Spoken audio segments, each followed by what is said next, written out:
Dear ladies and gentlemen, madam and sirs, thank you very much for the opportunity to speak here. My topic is Manoeuvrist Dead, long live the Manoeuvrist Approach. And I'm watching the Manoeuvrist Approach in the operational lens with the doctrinal approaches and the influence on and by operational principles. First of all, thank you very much for your presentation because I think we have nearly the same deductions and conclusions. So I'm nearly finished with my part. Now, I will follow this agenda. After a short introduction to the topic and the personal introduction, I will hand over to the framework conditions that led me to the question, is Manoeuvre dead? Then I will little bit compare attrition and the Manoeuvrist approach. I have a short overview of selected operational principles, and of course, I will conclude with my conclusion. So my personal introduction, I'm Captain Johannes Ginthör. I was born in 1991. I graduated from the Theresan Military Academy in 2014 and was 8 years a mechanized infantry officer.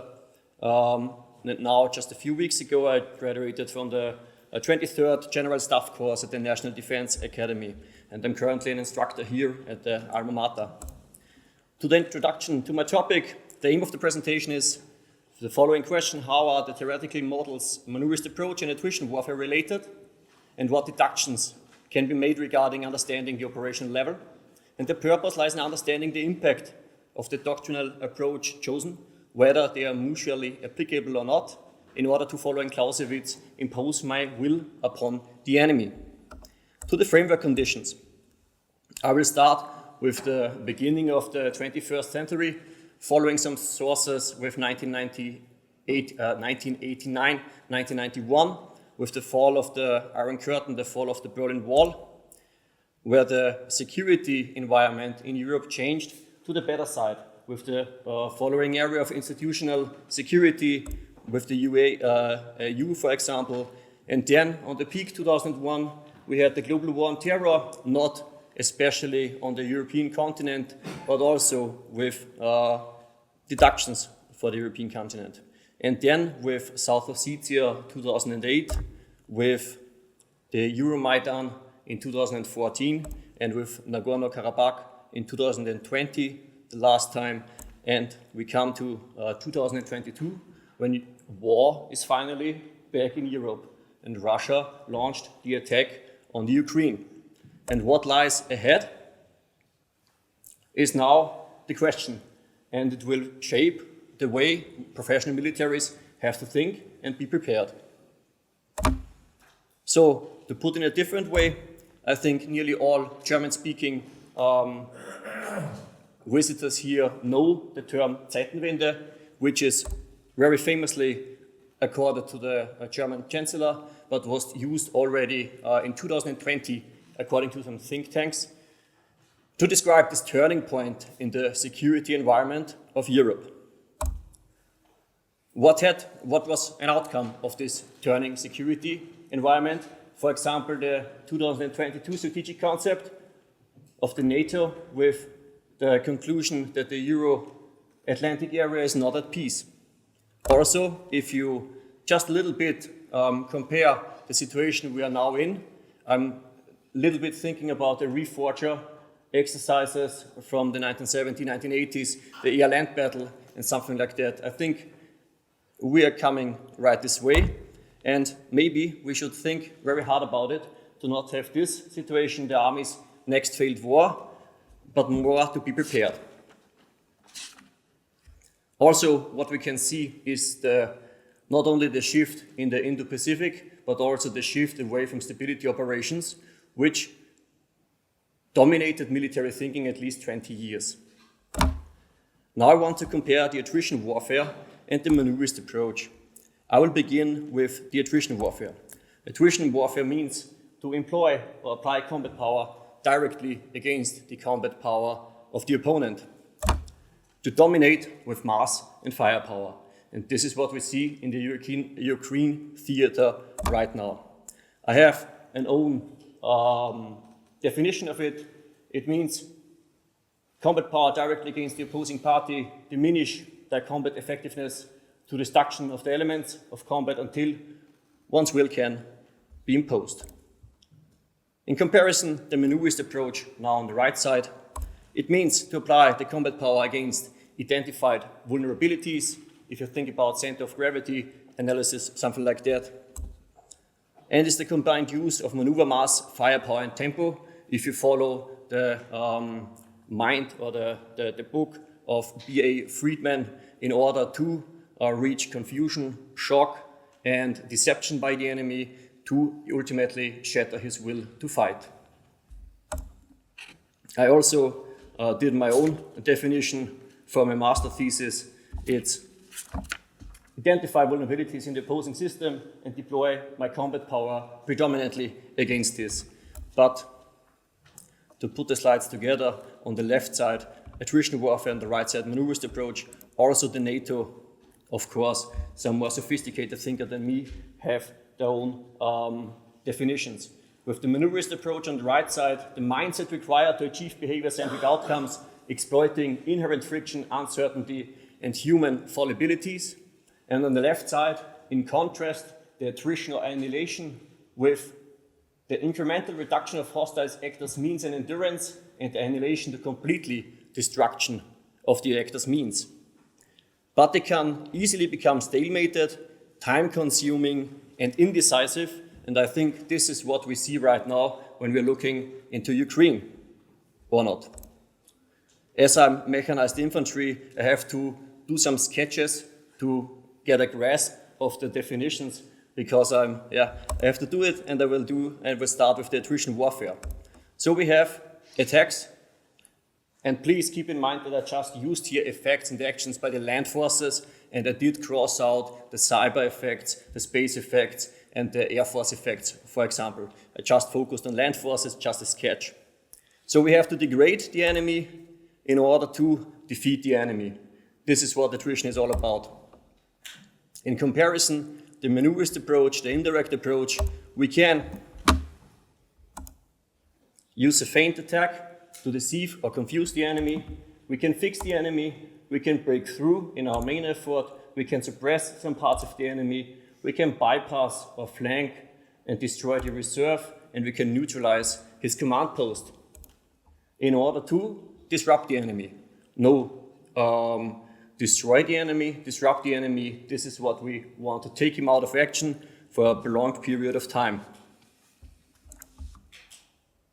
So, from my point of view, there's not a question, is this mutually applicable or is this exclusive? And there is a small situation in April this year in the area of Advika or Donetsk Oblast, where the Russian forces, after stalemate, were able to break through the defensive lines of the Ukrainian troops very fast and gain ground in a relatively short amount of time. But this, to elevate this fast breakthrough, the Faber had to be taken back, and the evaluation where there were no reserve forces or weak reserve forces, defending forces were overstretched, undermanned, under-equipped, or fatigued. This means, was there lack of combat power in this area that led to the breakthrough? And now the question arises, to which doctrinal behavior or approach does this example belong now? Please keep that in mind. I will now go a little bit on the theoretical part of my presentation with selected operational principles. I took the 12 principles of the NATO, cut a little bit out of everything, and came to 9. And in the center of these 9 principles, you can see the trinity of Karl von Clausewitz with the borders, with the points, the people, the military, the army, and the politics. And I also followed Herfried Münkler, and I changed passion to brutality. I changed reason to rationality and chance to creativity to name these borders of the trinity. And also with the color code, you can see that the principles, the operational level principles, can be a little bit gathered or summed up to one side of the trinity. I will now highlight 3 of them: freedom of action, unity, and the initiative. What we heard before in the presentation before was vertical communication. So to have a unity of effort or to have unity in general. I think we can see that in the Ukrainian theater. When you think about February 2022, the Ukrainian president posted a video of himself with all of his ministers and with the goal to get the invader out of Ukraine. So for my example, I think the objective, the definition of the objective was very clear, to get Russia out of Ukraine. This allowed the freedom of action and also to seize the initiative by the lower echelons. I'm thinking about the hit-and-run teams that opened the gate to a motorway, firing an N-law to a fuel truck, and then disappearing somewhere with huge distances between, and needle for needle or pinpoint for pinpoint, diminishing combat power of the advancing Russian troops. But this needs freedom of action. You have to allow the forces with mission command or through mission command to use this, and of course to exploit and maintain success. Exploit and maintain success, the Ukrainian war is not as far as to conclude on that, but I think we can sum up the steps. These are the steps I need to have initiative on my side. The second principle I want to highlight is maintain combat power. If you think about the operational principles from the NATO, it's not maintain combat power, but it's maintain of moral. And I think here is a shift from the stability operations to be seen, because I think that combat power consists of more than just moral. If I have the understanding that every leader in my army understands what I want to do and he will do it, then I also need the capability, the physical component of combat power. If in a stability operation I have well-trained leaders and I have enough of vehicles, of material equipment, I can concentrate on the moral factor. But if I do not have that, I have to concentrate on all three in order to get my combat power right. Sorry, this was a little bit too fast. The benefit of operational principles, and now we will close the picture I had before. So, in my opinion, the task of the tactical level is to employ combat power, directly or indirectly against the opponent. But the framework to do so is given by the operational level of war. This is why there's a violet circle around the employment of combat power. Next, you have the operational level of war, here with the operational principles. They enable, but also restrict the use of combat power with the course of action selected by the commander or with the elements I have to fulfill my task. The theory helps comprehend the modern environment, according to Clausewitz once more, and helps me to vertically align all the principles, top down, bottom up. Of course, we cannot leave out of sight the military strategic level, which has the task to plan, develop, and provide sustainable forces for further combat. And also, in the background, we have time, we have diplomacy, economy, and information.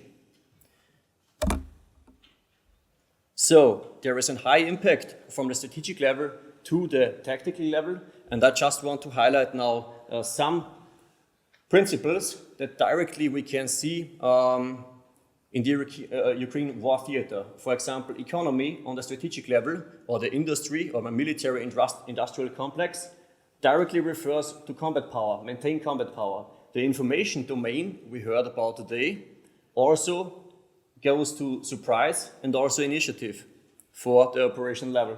The military has to have the agility to use or to adapt their own plans or their own training, their own doctrine to the situation on the ground. And of course, diplomacy gives you the freedom of action, for example, to use long-range weapons into the enemy territory. So you can see the operational principles are what the operational level of war is, a leverage function, a joint part to stick together the tactical to the strategic and military strategic echelon. To my conclusion, once more, the difference between attrition and maneuver. And I'm now thinking about just taking some parts of the attrition, taking some parts of the Manoeuvrist approach to disrupt and defeat the enemy.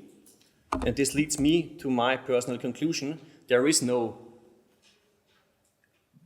Either or, there's just a supplementation. And even if it means to tactically degrade the enemy by continuous attacks, I can also exploit vulnerabilities. To put it in another way, if I, as an attacking party, have enough personnel, enough material, and a strong industrial complex, I can employ this strength of mine against the vulnerability of my opponent, the amount of trained personnel, of vehicle and personnel. So, to which doctrinal approach does this example belong? In my point of view, it belongs to both, as it follows the definition of attrition, tactical attrition, take away the means of the actor, but with the purpose of the Manoeuvrist approach to exploit vulnerabilities. And now I go a little bit deeper on the mechanized infantry level. In Austrian doctrine, we have the offense and the defense, and only the offense, the attack, does provide a decisive condition. The defense, to block, in Austrian doctrine, is only there to enable an offense, an attack. And I think it's the same with the attrition warfare and the Manoeuvrist approach. If degrade is the best feasible option I have, with all my elements available, then this would be the Manoeuvrist approach. To conclude, it's better, in my opinion, to supplement instead of exclude, because maybe the Manoeuvrist approach is deemed more sophisticated and is seen as the superior way of Western war. Next, the Manoeuvrist approach is so much more than just maneuver. I think the term maneuverist in Manoeuvrist approach is a little bit tricky. It means to apply their own strength against the vulnerabilities of the enemy, as we can see in the Russia-Ukrainian case, availability of personnel and material.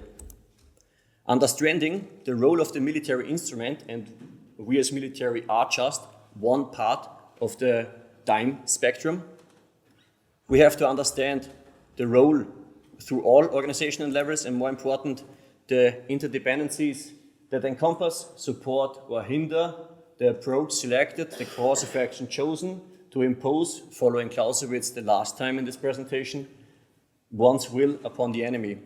Ladies and gentlemen, thank you very much for your attention, and please feel free to ask questions.